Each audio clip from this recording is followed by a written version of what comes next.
Snow fell thick and merciless over Duth, Minnesota, burying the small town under a curtain of white silence. Along the abandoned railroad tracks, a fragile figure struggled forward, a 5-year-old girl named Laya, clutching her 3-month-old brother Noah against her chest. The newborn was wrapped in a faded blue blanket, far too thin for the biting cold. Her tangled golden hair clung to her tear-streaked cheeks. Her lips, cracked and pale, whispered broken promises into the storm. "It's okay, little one. Mama will come back. Just a little longer." The words vanished into the howling wind, unheard, like prayers carried away to a heaven too distant. Her bare feet, purple with frost, pressed against the snow-dusted rails. Her body trembled, hunger gnawed at her belly, and her small chest rose in frantic gasps. The world tilted, the sky blurred, and then, with one last faltering step, she collapsed across the frozen steel, arms tightening around Noah as though her embrace alone could protect him from the merciless cold. Noah's faint cries pierced the storm, tiny sounds of life swallowed almost instantly by the rising roar of a freight train in the distance. Its horn bellowed like a death knell, growing louder, closer, unstoppable. The rails beneath Laya vibrated with the weight of what was coming. No one saw them, no one heard. Families nearby huddled by warm fires, their windows glowing faintly against the storm.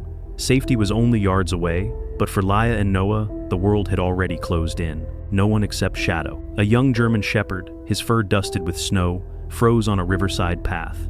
His ears pricked, his dark eyes widened. Then, without hesitation, he lunged forward, paws tearing across the snow. His barks exploded against the storm, desperate, commanding. Behind him, a man burst into view, a battle-worn veteran, scars etched into his face, grief carved into his eyes. His boots pounded the ice, breath ragged, but his focus was unshakable. The train's horn screamed, drowning everything. Laya lay motionless. Noah whimpered weakly. Shadow closed the distance, fur bristling, heart pounding, barking as if his voice alone could stop the inevitable. The veteran's shout ripped through the wind raw, broken, begging time itself to slow. The ground shook, the rails screamed. The light of the train split through the storm. And then, just as the locomotive thundered around the bend, Shadow leapt onto the tracks, teeth bared, claws digging into the steel, refusing to move. The train's horn blared again, a monstrous roar against a dog's defiance. The veteran's final cry echoed across the snow. "Shadow!" The screen fades to black, leaving one question clawing at the heart. Will love and sacrifice be enough to defy fate? His amber eyes widened, his pointed ears twitching sharply as his powerful black nose picked up something faint, the subtle mix of sour milk, cold sweat, and blood. Shadow was large, muscular, and graceful, his black and tan coat thick against the winter chill. A small notch marked his left ear, a scar from an old accident, but it only added to his rugged presence. At 5 years old, Shadow's senses were razor sharp, his instincts trained to act without hesitation. In a single motion, Shadow dropped low and bolted forward, his powerful legs tearing through the deep snow, kicking up a spray of icy crystals behind him. A sharp, urgent bark ripped from his chest, cutting through the freezing air like a flare. Ethan Walker, 46 years old, stumbled as the leash ripped free from his glove. "Shadow, heel!" he barked, his breath exploding in clouds of steam. But the dog didn't. Slow. Ethan cursed and broke into a run, boots slipping on the icy ground as he fought to keep up. Ethan was broad-shouldered, his once powerful frame still sturdy from years of warehouse work, though age and grief weighed heavily on him. His steel gray hair peeked out beneath his worn wool cap, and a short salt and pepper beard framed his angular jaw. His green-gray eyes, sharp yet weary, carried storms of untold stories. Memories from Iraq, where he had fought and survived, only to bring the war home inside his mind. PTSD clung to him like a shadow, the ghosts of sand-filled streets and lost comrades haunting him each night. After the war, poverty arrived, followed by Amanda leaving him when she could no longer endure his silence. But the deepest wound was Emma, his 6-year-old daughter, whose battle with leukemia ended in a hospital room too quiet for them, someone so small. Now Ethan existed quietly, surviving one day at a time, with Shadow as his closest companion, the only steady heartbeat that tethered him to life. But now Shadow was running, like the world was ending. Ethan forced his body to move faster, his boots crunching into the snow, lungs burning, as the icy air sliced through him. And then he heard it, A faint, fragile sound, carried on the wind. A baby's cry. Shadow's frantic barking grew sharper ahead, guiding Ethan toward the tracks. His chest tightened as he rounded the bend, and then his heart stopped. Up ahead, sprawled across the snow-dusted rails, lay a small girl in a torn red dress, her tangled golden hair plastered against her pale cheeks, arms wrapped tightly around a tiny blue bundle. The fading light caught the slight rise and fall of her chest, but barely. Ethan's mind narrowed into a single, blinding moment of clarity. The freight's headlights appeared in the distance, slicing through the falling snow like twin blades of light. The horn screaming again, louder, closer, relentless. Shadow barked wildly, circling the children, tail stiff, ears pinned. Snow sprang beneath his paws. Ethan's breath came in ragged bursts, his legs pumping, boots slipping, lungs searing as he tore through the drifts toward the tracks. The rails shook beneath his feet now. The sound of the train roared louder, an unstoppable wall of steel thundering toward the fragile, motionless figures ahead. Shadow sprinted ahead, barking furiously. Ethan chased behind, every muscle straining, his heart hammering against his ribs, each breath ragged and uneven. And then, the train's horn blasted violently, echoing like thunder across the frozen landscape, the lights flooding the tracks in a blinding white glare. Would they reach the children in time? Shadow lunged forward with everything he had. Ethan ran harder, faster, the icy wind slicing his face as the roaring steel closed in. To be continued.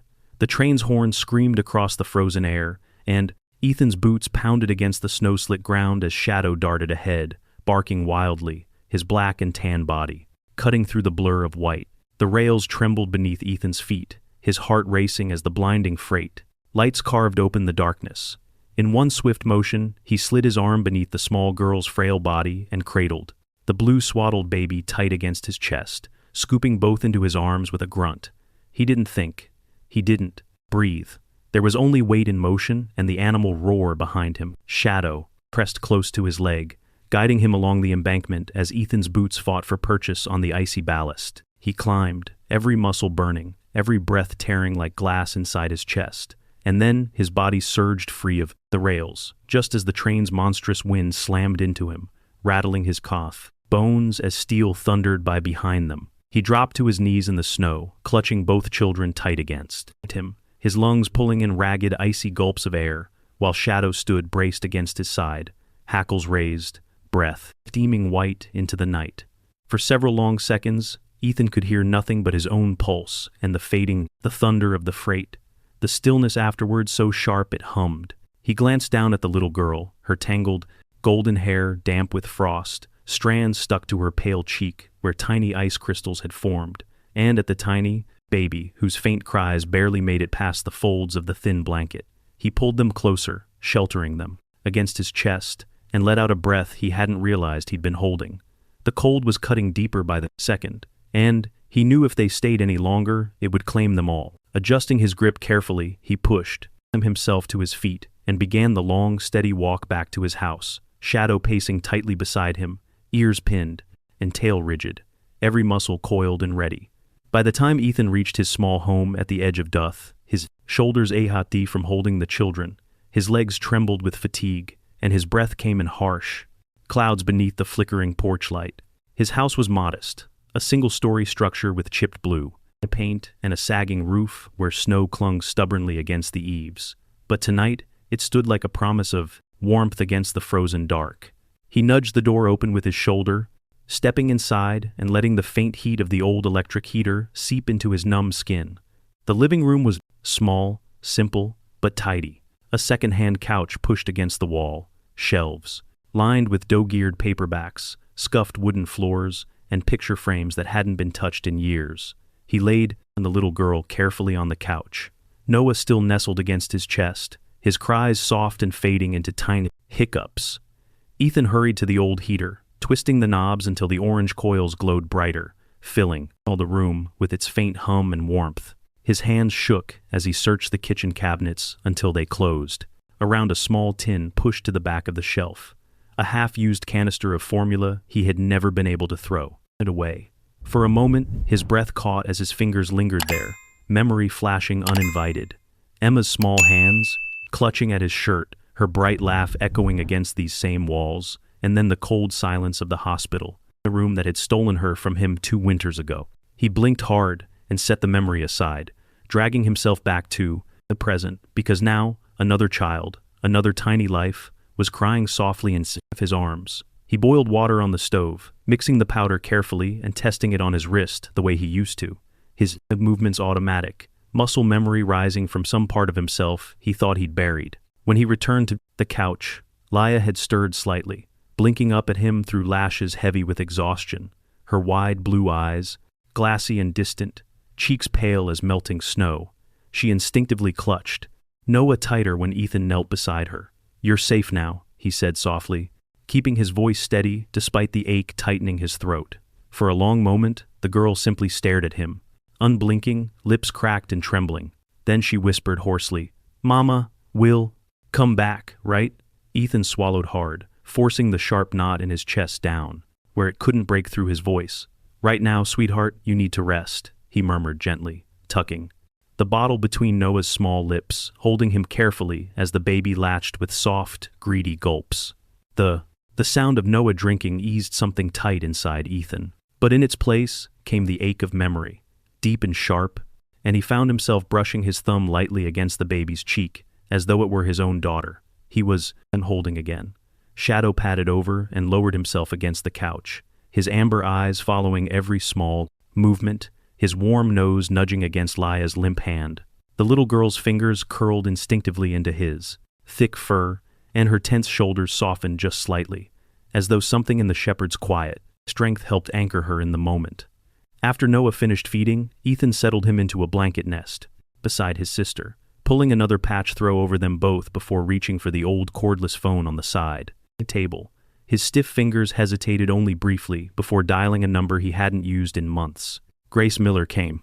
The steady voice on the other end, warm but alert, the kind of tone belonging to someone who had spent years handling fragile situations. Grace, 38, slender and sharpied, carried herself with calm authority. Her light brown hair was usually pulled back into a messy bun during long workdays, while her hazel eyes, large and almond-shaped, always reflected empathy before judgment. Raised in Duth by a single mother who worked double shifts, Grace had grown into a woman who wore practicality like armor but never lost her quiet compassion, making her one of the most trusted social workers in the county. "Grace, it's Ethan," he said, his voice lower than usual, roughened by exhaustion and cold. A brief pause, then a shift in her tone. "Ethan, what happened?" "I found 2 kids," he said, glancing at the couch where Noah stirred faintly beneath the blanket.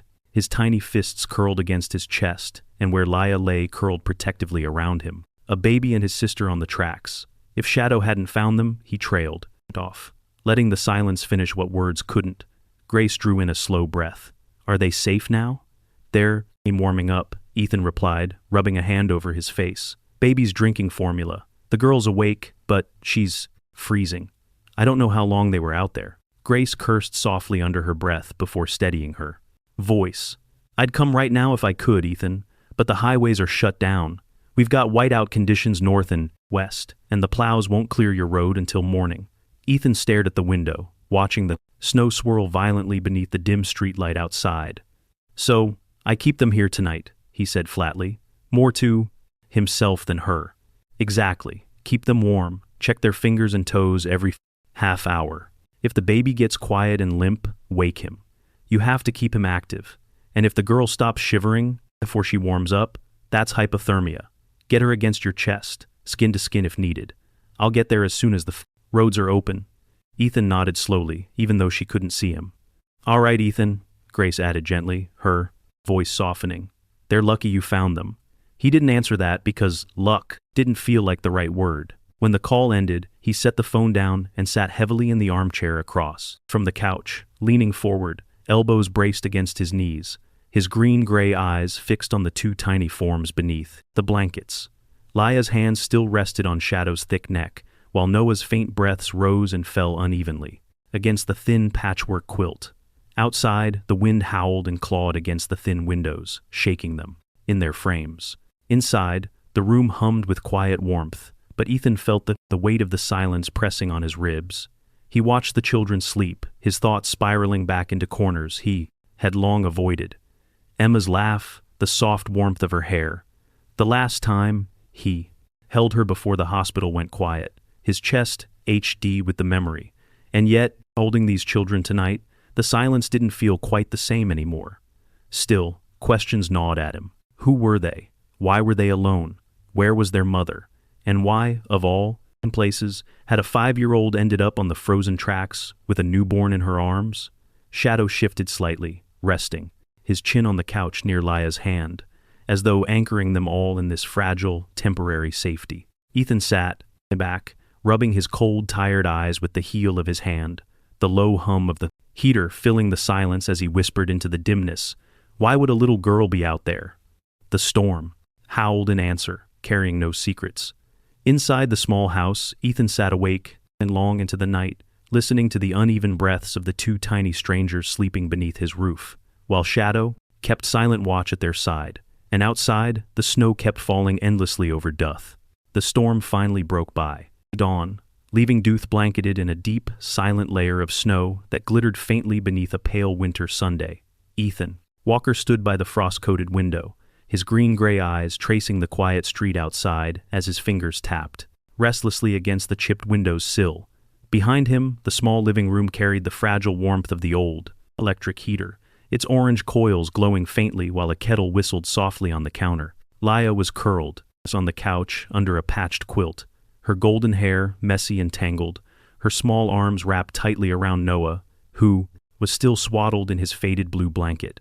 Shadow lay stretched out near them, his black and tan fur brushing against the edge of the blanket, his amber eyes half closed but ears twitching every time the house creaked against the cold. Ethan's thoughts churned quietly, circling questions that refused to settle. He had been up most of the night, rising every hour to check Noah's tiny breaths, adjusting the heater and watching Laya as she slept, with a tension that never fully released from her small shoulders. Even in dreams, something about her silence gnawed at him, something that went beyond exhaustion and cold. He turned back, leaning his forearm against the door frame, as his gaze settled on the faint bruises along Isla's thin forearms, visible now in the soft morning light. Old marks yellowed at the edges. He crouched beside the couch and spoke gently. "Lila, does this hurt?" His voice carried the patience he rarely gave himself. Laya stirred, blinking at him with cautious blue eyes before shaking her head.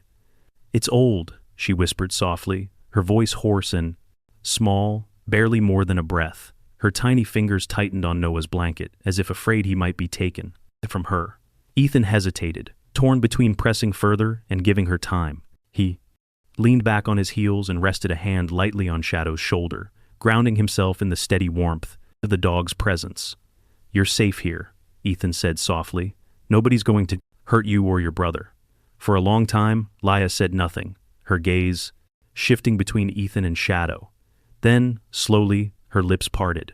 "Mama always said that, too," she murmured almost to herself, before adding in a trembling whisper. "But Mama's gone." Ethan's chest tightened. He stayed silent, letting the quiet stretch until Wyla's small voice filled it again. "Daddy's gone, too. He had an accident at the factory. The big machines, her breathing hitched, and she rubbed the back of her hand against her nose in a nervous gesture. Then Mama and Rick started, yelling really loud. Mama cried a lot. Then, one night she left. Ethan frowned at the name. "Rick?" Laya nodded faintly, her tangled hair falling across her face, as she whispered, "Mama's husband. He's not my real daddy." She hesitated, eyes lowering to Noah's tiny face, her voice even smaller now. I don't like him." Ethan's jaw tightened, his thoughts running faster now. He didn't press her for more. Children often carried fragments, not full stories. He simply tucked the quilt closer around her and stood, pacing slowly as Shadow's ears pricked at his sharp, thoughtful breathing. The sound of soft scratching pulled his attention. Shadow had wandered toward the corner where Isla's small canvas bag sat near the armchair, the one she had clutched desperately before falling asleep the night before. The shepherd nosed at it insistently, pawing lightly until the bag tipped forward and a few scattered items spilled onto the floor. A small faded scarf, a chipped wooden toy, and a folded piece of crumpled paper. Ethan crouched quickly, plucking it from the floor, before Shadow could paw at it further. Unfolding the paper carefully, Ethan frowned. It wasn't a child's drawing or a note from school. It was an address scribbled hastily in pen. 47 Alder Creek Road. The name of the street scratched a familiar itch in his memory. Somewhere on the outskirts of Dooth, half forgotten among the old industrial neighborhoods near the edge of the forest reserve. He turned the paper over in his hands before glancing back at Laya. Laya, do you know what this is? She shook her head slowly, her wide eyes confused and weary. Mama, dipped it in my bag before she went away. That single sentence sat heavy in Ethan's chest. It didn't sound like someone abandoning her children. It sounded like someone leaving a trail. He studied the address again, feeling the low, restless hum of questions swell louder inside him. Who lived there? Why had Harper hidden it, and why leave it with Laya at all? The name surfaced from Laya's quiet, words like a cold weight. Harper, Ela's mother. Ethan pictured a woman he had never met but already sensed through absence. 28 years old, leaving small clues where no one else might notice. Shadow moved to his side, tail flicking once, as if sensing Ethan's unease. The Mashan, dog's keen amber eyes locked briefly on the folded paper, his ears twitching sharply before his gaze returned to Ethan's face. Expectant, Ethan set the paper on the table, staring at it in silence for a long moment. He didn't know much yet, but something deep in his gut, the same instinct that had carried him through Iraq's ruined streets, that had taught him when to move and when to wait, whispered that Harper hadn't simply abandoned her children. Something else had happened. Something darker. Something hidden beneath snow and silence. He heard a faint noise behind him and turned to see Laya watching him carefully, her small arms tightening protectively around Noah. He softened his voice. Lila, he said quietly, we're going to figure this out, I promise. She didn't reply, but her gaze lingered on Shadow, and when the shepherd lowered his head and rested his muzzle gently against her hand, she finally nodded, a small, fragile motion that spoke louder than words. Ethan leaned back against the counter, his jaw tightening around the questions he couldn't yet answer, his thumb tapping absently against the folded scrap of paper. Outside, the sun glinted faintly off the blanket of snow, but inside the little house, the air felt heavier, thick with unspoken truths waiting to surface. The mystery was no longer just about survival. It had a name now, Harper, and Ethan knew deep down that finding her was the only way to understand why a 5-year-old girl had ended up on frozen tracks with a newborn in her arms. The morning air over Duth was razor sharp, a pale sun barely lifting above the snow-capped horizon, while the wind whispered low across the quiet street. Ethan Walker stood by the worn wooden table, his green-gray eyes locked on the folded scrap of paper. The address scribbled in Harper's hurried hand, 47 Alder Creek Road. The storm had passed, but the unease in his chest hadn't. He glanced at Laya, who sat quietly on the couch, hugging Noah close, against her small chest, her golden hair tangled from sleep, her wide blue eyes fixed on Shadow lying near her feet. The German shepherd's ears twitched, his amber gaze following Ethan's every move, as if he too understood that today would not be simple. Ethan crouched by Laya, resting a hand gently on the quilt. We're going to take a drive, he said softly, his voice steady but low. We'll keep Noah warm, and Shadow's coming with us. It's just to check something, okay? Laya hesitated, her small fingers tightening around Noah's blanket before nodding faintly, though her gaze never left Shadow, as if trusting him more than anyone else. The old pickup truck coughed to life outside, engine grumbling as Ethan scraped frost from the windshield. Snow cracked beneath his boots, the morning silence broken only by Shadow's paws padding against the icy driveway. He bundled Laya and Noah into the back seat, securing Noah carefully in a makeshift carrier padded with Ethan's old army jacket, while Shadow leapt into the passenger seat, his tail brushing lightly against the dashboard. As Ethan slid behind the wheel, his grip tightened around the steering wheel until his knuckles whitened. He hadn't driven north toward Lake Superior in years, not since before Emma died. But today, the path ahead was no longer his choice. It was Harper's. The road to Alder Creek wound through narrow lanes, carved between walls of frozen pine. The forest pressed close on either side, silent except for the muted growl of the truck's engine, the tires crunching steadily over the icy path. Laya leaned against the window, watching the frost pattern swirl across the glass while Shadow sat rigid, his amber eyes scanning the terrain like a sentry, As they climbed higher toward the ridge, the lake came into view, its vast expanse frozen solid beneath a dim wash of light, the horizon stretching flat and endless. Finally, Ethan slowed the truck as the address came into sight. A small cabin sat at the edge of the woods, its faded siding peeling from years of neglect. The roof sagged slightly beneath the weight of snow, and the windows were dark, the glass half fogged with frost. Around it, the clearing stretched silent, except for faint depressions scattered across the glass snow where footprints had been partially erased by the storm.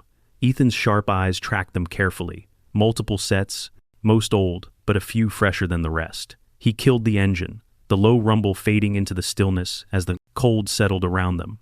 Turning to Laya, he gave a reassuring nod. "Stay close to me," he said softly. She clutched Noah tighter, but nodded, pressing her cheek briefly into the baby's hair before sliding from the truck. Shadow jumped down after Ethan, his breath steaming in the frigid air, the fur along his spine bristling as he lowered his head, sniffing the snow. The door to the cabin creaked under Ethan's hand, opening into a dark, musty space. The air inside carried a faint mix of damp wood and old smoke, heavy with the weight of abandonment. A single chair lay toppled near the corner, and the cracked table bore the faint stains of something spilled long ago. Dust drifted, in thin shafts of pale light from a broken window pane, settling across the warped floorboards like quiet secrets. Ethan stepped carefully, scanning each shadow while Shadow padded forward silently, nose to the ground, muscles tense beneath his thick coat. Laya hovered near the doorway, rocking Noah gently, her wide blue eyes darting nervously around the empty room. On a low shelf near the far wall, Ethan spotted something half buried beneath a scattering of old papers. A small jacket frayed at the edges, its faded green fabric familiar from the photos he had glimpsed earlier in Laya's bag. He lifted it gently, fingers brushing the worn seams, and felt his chest tighten. It was Harper's. Beside the jacket lay a torn scrap of paper. The handwriting was hurried, shaky, smudged, where moisture had blurred the ink, but the words were painfully clear. "If anyone finds this, please save the children." Ethan's jaw tightened, his hand trembling slightly as he set the note down on the dusty table. That one line carved deeper than any answer Laya could have given him. Harper hadn't abandoned her children. She had been forced to leave them behind. Before he could speak, Shadow growled low, ears snapping forward as he prowled toward the back door. Ethan followed the shepherd's line of sight to the snowy clearing beyond, where faint tracks cut across the edge of the cabin shadow and disappeared into the forest beyond. He crouched low near the threshold, brushing snow from the prints with his glove. These were no ordinary footprints. The impressions were deep, far deeper than his own. Broad boots, heavy-set stride, an adult male carrying significant weight. The edges were sharp enough to know they were fresh, but enough flakes had settled that he guessed they were laid sometime during the night. "Ethan?" La's small voice trembled behind him. "What is it?" He glanced back at her, his voice low and measured. "Tracks," he said simply, his green-gray eyes scanning the tree shadows the air, his breath pluming as he caught the faintest trace of something unfamiliar. Ethan's pulse quickened as he rose slowly, following the shepherd's gaze into the pines. 4 years, Ethan had relied on instinct more than words. Instinct sharpened by war, honed by nights where silence had meant survival. And right now, every nerve in his body told him one thing. Harper wasn't hiding from her children. Harper was running from something or someone. And whatever had driven her here was close enough to leave fresh marks in the raw snow. He reached down, rubbing Shadow's ear gently, grounding them both as the shepherd leaned forward on his front paws, waiting for a command. "Not yet, buddy," Ethan whispered under his breath, forcing himself to stand still as he weighed his choices. Behind him, Laya rocked Noah slowly, unaware that the tracks outside told a story none of them were ready to hear. He straightened, pulling his coat tighter against the biting cold, his gaze fixed on the dark path, disappearing into the trees. Harper was out there somewhere, leaving scraps of hope behind while something followed her through the snow. And now, holding her note in his hand and 2 terrified children in his care, Ethan knew the truth as clearly as the frozen breath hanging between them. This wasn't over, and whoever had left the tracks would not stop until they found what they were looking for. The wind over Dooth carried a strange weight in the days that followed, a quiet tension that settled over Ethan's small house like frost creeping across a window pane. The snow had finally stopped falling, leaving the streets lined with uneven white drifts. But the silence outside no longer felt peaceful. It felt watched. Ethan Walker stood by the living room window. His green-gray eyes narrowed as he adjusted the old blinds just enough to see the street below. Parked across from his home, angled slightly toward the yard, was a black pickup truck he had never seen before. No plates on the front, its windshield coated in frost that concealed whoever sat behind it. At first, he thought he was imagining things. But the truck came back again the next morning, and the next, always in the same spot, always. Silent. Inside the house, Shadow paced near the door, the German Shepherd's black and tan fur bristling every time the truck appeared. The 5-year-old dog had grown restless, ears twitching constantly, his amber eyes locked on the Rattersands street with unblinking focus. At night, Shadow's unease only sharpened. He growled low, sometimes barking suddenly at nothing Ethan could see, his hackles rising like a storm rolling beneath his skin. Ethan tried to calm him, crouching beside him, running his gloved fingers along the shepherd's tense shoulders, but Shadow stayed alert, chest rumbling with restrained sound. On the third night, Ethan stepped out onto the porch, breath misting in the icy air, and scanned the street. The truck was gone, this time, but something else set his instincts burning. He crouched near the railing, brushing his fingers across the thin layer of snow that had settled since evening, and saw fresh tracks leading toward the yard. Heavy boots, wide-set strides, deep impressions. Not the delivery driver's, not his own. He felt his jaw tighten as Shadow pressed against his leg, ears pinned, gaze locked on the street beyond the shadows. Inside, the tension hung heavy in the small house. Laya sat, cross-legged on the couch, clutching Noah tightly, her wide blue eyes following Shadow's restless pacing. She had grown quieter since their trip to the cabin, as though some small part of her already understood what Ethan refused to say aloud. Someone was looking for them. Later that night, Ethan rummaged through a storage box beneath the stairs and found his old motion sensor security camera, dusty and scratched, but still functional. He mounted it above the porch and wired the receiver to the small monitor in the kitchen.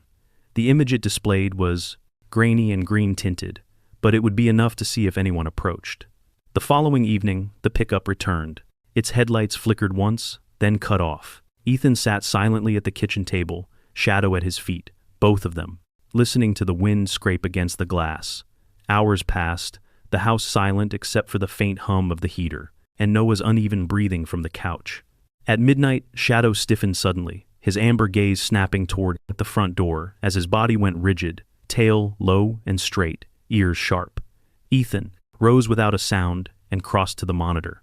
The grainy image showed it instantly. A man standing motionless in the falling snow just beyond the driveway, half shrouded in shadows beneath the dim street lamp, tall, broad-shouldered, built like someone accustomed to carrying weight.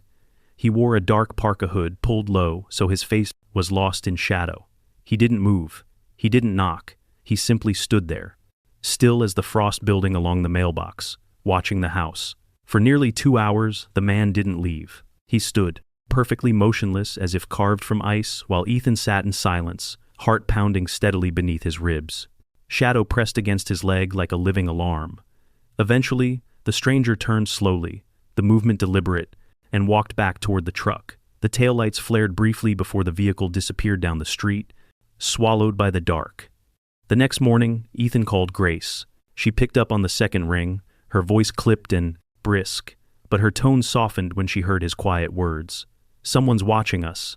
Grace Miller, the 8-year-old social worker with hazel eyes that always seemed to see more than she said, listened without interruption. As Ethan described the black pickup, the silent man, and the tracks in the snow, when he finished, she exhaled sharply, muttering something under her breath before speaking louder. "Ethan, there's something I haven't told you yet." Ethan frowned, leaning against the counter, his knuckles tightening around the receiver. "Now's the time." Grace hesitated, her voice lowering. "Before Harper disappeared, she reached out to me once. She was worried about someone watching the house. When I pressed her, she admitted that a company called Whitmore Labs had been contacting her." The name hit Ethan like cold water. "Whitmore Labs," he repeated slowly, tasting the weight of it.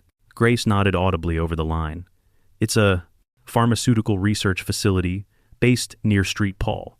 Big, private, well-funded, and they've had controversies before. There were whispers about unapproved trials, children used in immune response studies. Nothing proven, but enough for lawsuits and settlements to vanish quietly. Ethan closed his eyes briefly, jaw clenching as fragments began to assemble into a darker picture. And Harper, she, was connected to them. Not officially, Grace clarified. But I dug through old files last night after you mentioned the cabin. 2 years ago, Whitmore Labs offered Harper a contract, a study on pediatric immune anomalies. According to their phrasing, she refused. A few months later, Rick came into the picture, and then the argument started. Ethan's hand tightened around the folded note he still carried in his jacket pocket. Harper's plea etched into its crumpled fibers. Please save the children. The thought settled cold into his bones. Harper hadn't vanished because she wanted to. She had vanished because someone wanted something from her, and from Laya and Noah. Shadow gave a low growl near the door, pulling Ethan back to the present. He stepped over and opened the blinds slightly, scanning the street. The black truck wasn't there, but absence wasn't comfort anymore. It only meant the waiting had shifted elsewhere. Grace, he said finally, his voice quiet but steady. If Whitmore is involved, this isn't just about Harper. No, Grace agreed softly. It's about the kids, and whatever Whitmore Labs wanted from them, they weren't going to ask twice. The room fell silent as Ethan set the phone back into its cradle. Shadow rested his head against Ethan's knee, amber eyes unblinking, ears twitching to every faint sound beyond the thin walls of the house. Laya stirred faintly on the couch, hugging Noah tighter in her sleep, as though even her dreams carried the weight of something haunting them. Ethan stood there, staring at the quiet street through the frost-coated glass, his breath fogging faintly in the cold air, the folded note still pressed into his palm. The puzzle pieces were falling into place, but each one cut deeper. Harper Whitmore Labs, the silent watcher in the snow, and 2 fragile children at the center of it all. And somewhere out there, he knew the man beneath the street lamp would return. The storm rolled in fast over Duth, swallowing the neighborhood beneath waves of snow and howling wind.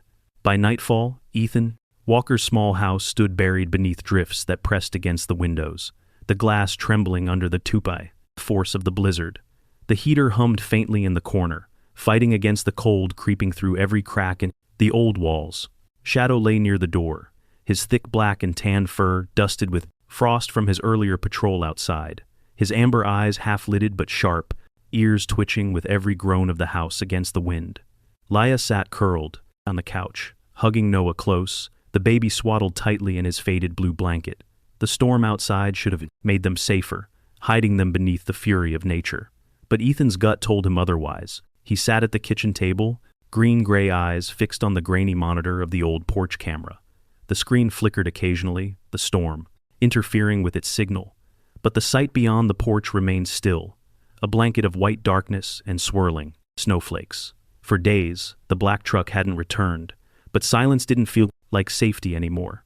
Ethan had learned long ago in places where silence meant ambush that danger was often patient. Shadow's low growl broke the quiet first.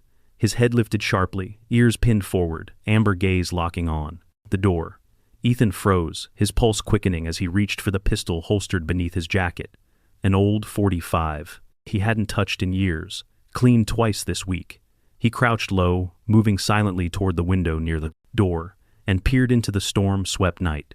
2 figures moved against the white, blurred silhouettes, gliding through the storm, dark clothing melting into shadows beneath the swirling snow. They were careful, too careful. One crouched briefly near the side of the Cern house, the other circling toward the back porch, their boots crunching softly against the ice-crusted ground. Ethan's jaw tightened. He lowered his voice to a near whisper. "Lila," he said, glancing at the couch. "Take Noah. Get into the back room. Lock the door. Stay quiet." The little girl's blue eyes widened, but she nodded without a word, clutching Noah and disappearing quickly into the hallway, her small frame vanishing into the safety of the rear bedroom. The front lock rattled suddenly, then stopped. A faint creak followed, the sound of weight shifting against the porch boards. Ethan steadied his breath, body instinctively falling into the muscle memory carved from his years in Iraq. He raised his pistol slightly, stepping back into the corner of the kitchen where the shadows concealed him, letting the door become the trap it was about to be. Then it burst open. The first intruder lunged through, tall and broad-shouldered, dressed in a black parka and a balaclava that hid everything but cold gray eyes. He carried a suppressed pistol, moving low, practiced, trained. Shadow reacted. Instantly, the German Shepherd exploded from his place by the door, his 85 pounds frame colliding with the man's side as his deep guttural snarl cut through the roar of the storm outside. The intruder went down hard, gun clattering against the hardwood floor as Shadow's powerful jaws clamped against his forearm. The man shouted, his voice muffled by the mask, struggling to wrench free, but Shadow held with lethal precision, ears pinned flat, teeth buried deep. The second figure appeared in the doorway, slightly shorter, leaner, but quicker. He dove sideways, aiming at Ethan with a short-barreled revolver. Ethan rolled to the left, dropping behind the kitchen table as the shot split the air, splinters of wood scattering across the linoleum. His training kicked in before thought could form. He slid into position, braced his elbow, and fired once. The bullet struck low, grazing the man's thigh and spinning him back against the door frame. The first intruder finally kicked free of Shadow, slamming a boot into the shepherd's ribs. Shadow yelped sharply, but lunged again, claws tearing against the bleeding hardwood as he forced the man back toward the wall. Ethan surged forward, grabbing the man's wrist before he could reach for the fallen gun, twisting sharply until the intruder dropped with a grunt of pain. A quick sweep of Ethan's knee knocked him off balance, and the man hit the floor with a dull thud. Shadow pinning his shoulder with his full weight, growls rumbling deep in his chest. The second man limped backward toward the storm outside, blood staining his dark cargo pants, his breath ragged against the icy air. Ethan aimed, but the man dove off the porch into the whiteout before he could fire, his figure swallowed instantly by the blizzard. Inside, silence returned, ragged, heavy, broken only by Shadow's panting and the whistle of wind against the windows. Ethan kept his pistol raised as he approached the man pinned beneath Shadow, yanking the balaclava from his head. The intruder was in his. Late 30 seconds, pale skin slicked with sweat, short brown hair dampened by melted snow. His jawline was sharp, stubbled beneath a thin layer of frost, and his blue-gray eyes burned with restrained fury rather than fear. Ethan pressed a knee into the man's chest, voice steady, on low. "Who sent you?" The man said nothing, jaw clenched tight, breath hissing between gritted teeth. Ethan reached down, rifling quickly through his coat pocket, and froze when his fingers brushed a hard plastic edge. He pulled it free, his eyes narrowing as he read the words etched into the smooth, white surface. Whitmore Laboratories, Field Operations. Below the logo was a 5, a name he didn't recognize. But what stopped him wasn't the ID. It was the small photograph clipped beneath it. Harper. Her auburn hair framed her pale face, wide green eyes, glassy and swollen, as though the image had been taken under duress and stamped in bold black letters across the bottom. Subject #17. Ethan stared at the photo, his jaw tightening until his teeth HD. Harper wasn't just missing, she was targeted. And whatever Whitmore Labs had started with her hadn't ended when she disappeared. He turned the ID over, scanning the back quickly. A series of numbers, cryptic and precise, were printed beneath the barcode. Patient. Identifiers, dates, trial codes, and one line circled hastily in red ink. NOAA, genomic sample required. Ethan's stomach dropped. It wasn't Harper they were hunting, it was NOAA. Shadows deep, the growl rumbled beneath his palm. The shepherd's amber gaze locked firmly on the unconscious intruder. Behind them, Laya peeked around the edge of the hallway door, clutching NOAA tight against her chest, her blue eyes wide, and wet, but silent, her breath shaky against the fabric of the baby's blanket. Ethan met her gaze briefly, softening his tone. "It's okay, you're safe." But inside, he knew it was far from the truth. He bound the intruder's hands with an old length of paracord, dragging him toward the chair near the front door. The man's breathing slowed as unconsciousness finally took him. Ethan stared at him for a long moment, listening to the storm, battering the windows and the heater humming faintly in the corner before shifting his gaze toward the ID card on the table. Whitmore Labs hadn't given up. They had found them, and the black pickup truck outside had been only the beginning. Ethan leaned against the counter, pressing a hand against his forehead. His breath rough and shallow as fragments of the past 3 days collided violently in his mind. The cabin, the note, the strange footprints, the silent watcher beneath the street lamp. And now, Whitmore Labs directly at his door. The storm outside roared, louder, shaking the old glass panes as snow slammed against the frame. Shadow stood close at his side, ears twitching, chest rising and falling in steady rhythm, his warm fur pressed lightly against Ethan's leg like an anchor. Ethan rested a hand on the shepherd's back and whispered under his breath, his voice cold and certain, "They won't take him."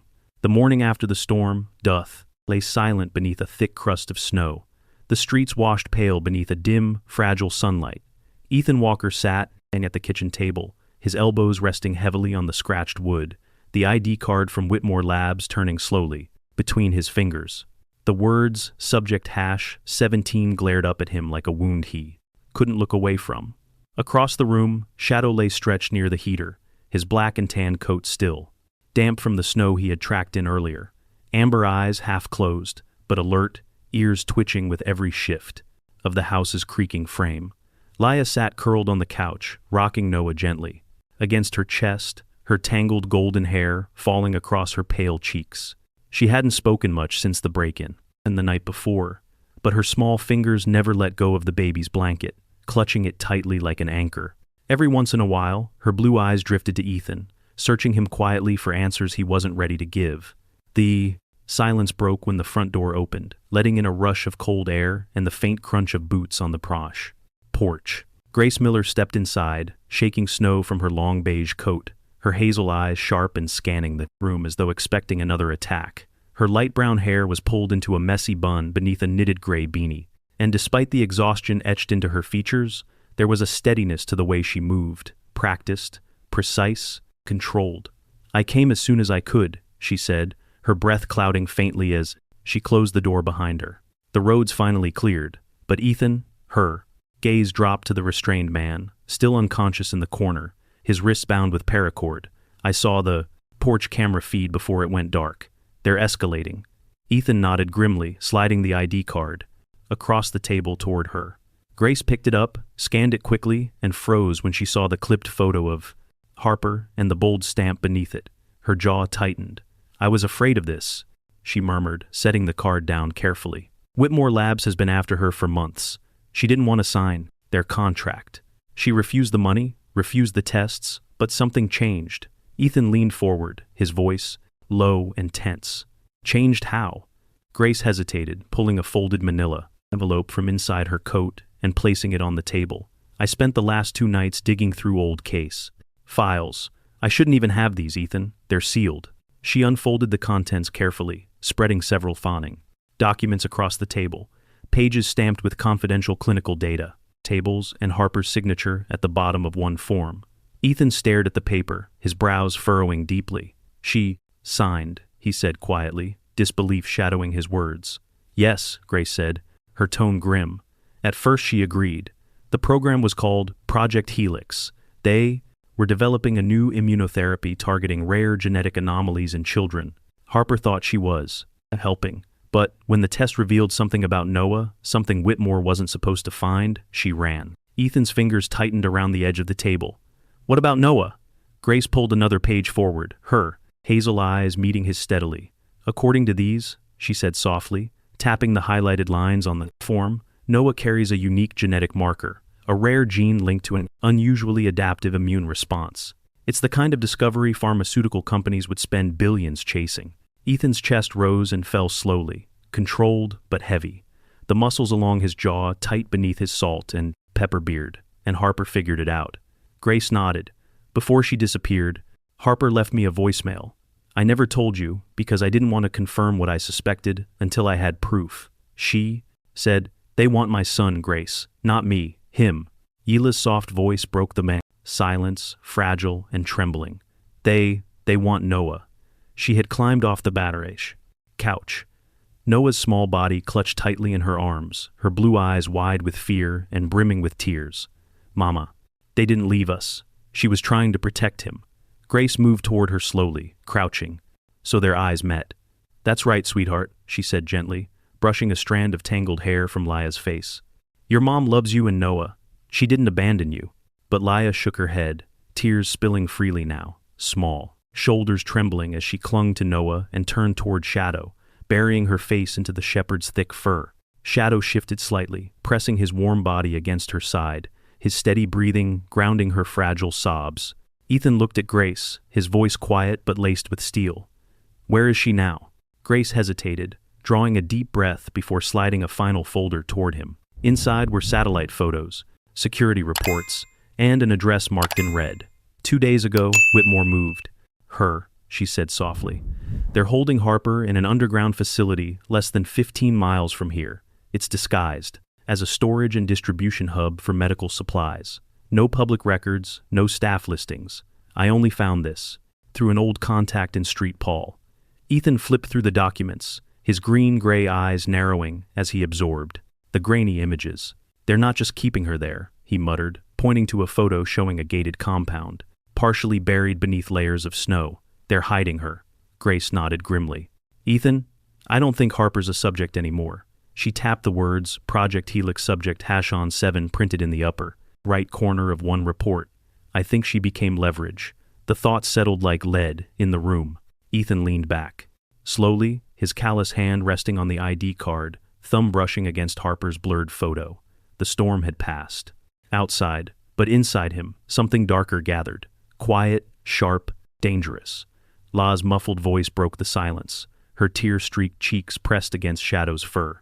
"She's scared," she whispered, rocking slightly, as if repeating Harper's fear out loud made it real. "She's all alone." Ethan's throat tightened. For a long moment, he didn't speak, just stared at the wall as the faint hum of the heater filled the and silence between them. He thought of Emma, his daughter, gone too soon. Her small hands slipping from his grasp in a cold hospital room. He thought of all the choices he couldn't undo, all the battles he couldn't win. And now, 2 fragile children slept beneath his roof, while Whitmore Labs circled like wolves, relentless, patient, waiting. He stood, finally, his broad frame casting a long shadow across the room, his steel gray, hair catching the faint orange glow from the heater. He holstered the pistol on his hip, his voice low but steady. "I'm not losing them," he said quietly, almost to himself, but loud enough for Grace to hear. "Not like Emma. Not this time." Shadow lifted his head, ears twitching at the weight of Ethan's tone, and patted closer, pressing his side against Ethan's leg like he understood the vow. Grace's hazel eyes held his for a long moment before she nodded slowly. "Then we plan," she said simply. "But you need to. Understand, Ethan. Going after them means putting yourself in their sights. They won't hesitate." Ethan's gaze shifted to the sleeping Noah, then to Wyla's fragile form, leaning against Shadow's warm body. "Neither will I." Outside, the late winter wind moaned faintly through the quiet streets. But inside the small house, the storm had shifted. Ethan wasn't running anymore. The first light of dawn broke faintly across the frozen horizon, casting death beneath a veil of pale gray mist as the last traces of the blizzard melted into silence. Inside Ethan Walker's small house, the heater hummed softly, filling the dim room with a fragile warmth. Laya sat curled on the couch, Noah asleep, against her chest, while Shadow rested at her feet, his thick black and tan fur rising and falling in a steady rhythm. Ethan stood by the window, green-gray eyes fixed on the distance where the hidden facility lay beneath the white drifts of snow. This was no longer about choices, it was about survival. Grace Miller arrived just after sunrise, her long beige coat dusted with frost, hazel eyes sharpened with determination, as she stepped inside. She was calm, controlled as always, but the tension in her face betrayed the weight of what they were about to attempt. She spread a set of printed blueprints across the table, showing the underground compound where Harper was being held. "Security's tight," she said softly, brushing a strand of loose brown hair from her cheek. "But the facility's vulnerable along the west corridor. They won't expect anyone to come in through the frozen service tunnels. Not in this weather." Ethan leaned over the papers, his jaw tightening beneath his salt and pepper beard, tracing the entry points with his finger. "And once we're inside," Grace hesitated briefly before replying. "Local police will be in position outside, but they won't enter without proof. We have one shot to get Harper out." Shadow shifted nearby, ears pricked forward, tail flicking lightly against the hardwood floor, as if sensing the urgency humming through the room. Ethan crouched, brushing his hand through the shepherd's thick fur, whispering softly, "Stay close, buddy. I need you on this one." By late afternoon, the snow had thinned to light flurries, and the small convoy began its quiet approach. Ethan drove his battered pickup through the winding back roads that led toward the frozen edge of Lake Superior. Grace riding shotgun with a police scanner balanced on her knees, Shadow seated behind them, his amber eyes focused, muscles tense beneath his coat. Laya and Noah were left under safe watch with a trusted officer, though Laya's tearful pleas had nearly broken Ethan's resolve. "Bring Mama home," she whispered, clutching Shadow's collar before they left. Ethan promised her he would. The compound appeared suddenly, from behind a line of pine trees, a squat concrete structure half buried beneath layers of snow, its exterior lit only by a pair of dim security lights flickering against the wind. Two unmarked vans were parked near the gate, their tires half frozen in the icy gravel. Ethan cut the engine, letting silence swallow the truck as his breath misted faintly in the frigid air. Grace handed him an earpiece, her voice low. "Once you're inside, keep moving west until you hit the sublet corridors. Harper's file mentioned Lab 17, that's where they're keeping her." Ethan nodded, tucking the small pistol into the holster beneath his jacket and sliding the ID badge recovered from the intruder into his pocket. "Stay on the comms," he murmured, his voice steady, controlled, the voice of a soldier stepping back into a war he thought he had left behind. Shadow padded silently at his side as they approached the facility's rear entrance, where the service tunnels dipped beneath layers of ice-packed snow. Ethan knelt briefly, running a gloved hand along the frozen metal grate, before sliding the ID card into the reader. A faint click, a whir of gears, and the lock released. He drew a slow breath, his muscles coiled, and stepped into the dark. The tunnel stretched narrow and cold, its concrete walls lined with frost and thin pipes humming faintly overhead. The air smelled faintly metallic, like old machinery and stale water. Shadow's paws were silent against the damp floor, his ears swiveling to every distant sound, tail lowered and rigid as they moved deeper beneath the earth. At the end of the corridor, faint voices carried from beyond a closed steel door. Ethan crouched low, his hand resting on Shadow's collar, feeling the dog's muscles vibrating beneath his palm. He waited, counting the seconds between footsteps, then struck. In one fluid motion, he shoved the door open and slid into the room, his pistol raised. Two guards turned sharply, one reaching for his weapon, but Shadow launched forward, colliding with the man's chest in a burst of muscle and fur. The second guard swung wildly, but Ethan's knee connected sharply with his ribs, sending him sprawling to the concrete floor. Shadow held the first man pinned, snarling low, while Ethan disarmed the other and bound their wrists with a length of paracord he carried from his jacket.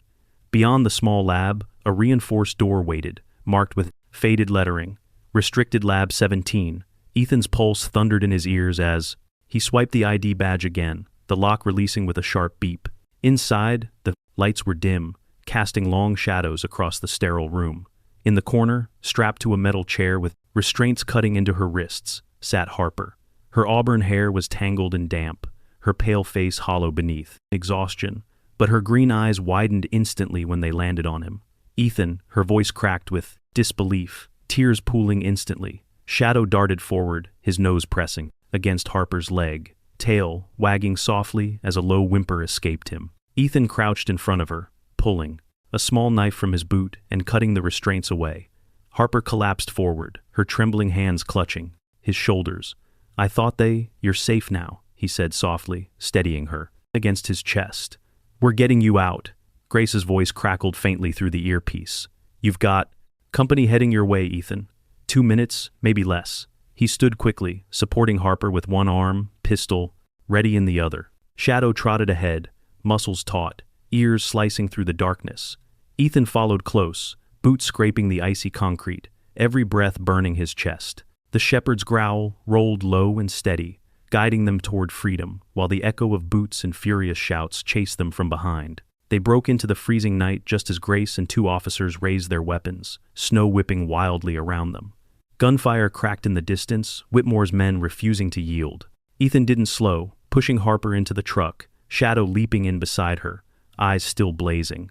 Grace's voice barked commands as officers fought to seal off the compound's rear entrance. But the storm had not released them yet. A sudden explosion ripped through the night, shaking the frozen ground beneath their feet. Flames licked skyward from the compound's edge. a last act of vengeance from Whitmore's men. Shards of ice and fire rained down as the officers scrambled for cover. Ethan shielded Harper with his body, Shadow snarling at the chaos. For one breathless second, it felt as though the storm would claim them all. And then, silence. The fire collapsed into smoldering ruin, and with it, Whitmore's power was buried. By the time their convoy reached the edge of town, the storm gave way to a pale, fragile dawn.